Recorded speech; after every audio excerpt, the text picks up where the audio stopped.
SMBT স্টেশনে এত passenger কেন? ট্রেন ছেড়ে চলে গেছে? রাম রাম ভাই, সবাই কেমন আছো? আশা করি সকলে ভালো আছো। আমি যাচ্ছি বাড়ি ভোট দিতে, আর এসএমবিটি স্টেশনে এসে দেখি এত মানুষের ভিড়ভাট্টা, আর টিকিটের প্রবলেম হচ্ছে খুব ট্রেনের। আর এসএমবিটির ওপরে দেখি কিছু মানুষ ওপরে দাঁড়িয়ে আছে, কি করছে জানি না।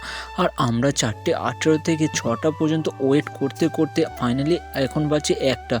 আর তখন আমাদের ট্রেন ঢুকলো, আর ট্রেনটা ছিল অনেকটাই লেট, আর বোরিং হয়ে গিয়েছিলাম। কি করব, ট্রেনে চেপে পড়লাম, বাড়িতেও যেতে হবে ভোট দিতে।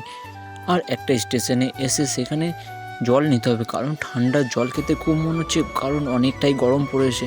আর আমরা এক বোতল ঠান্ডা জল নিলাম, আর এদিকে এসে দেখি দাদারা দেখি মুড়ি মাখাচ্ছে। আর এই মুড়িটার টেস্ট হবে অনেকটাই বুঝতে পারছি না। আর ফাইনালি আমাদের সেই মুড়ি মাখানো কমপ্লিট, আর আমরা সেই মুড়ি বসে বসে খেতে লাগলাম।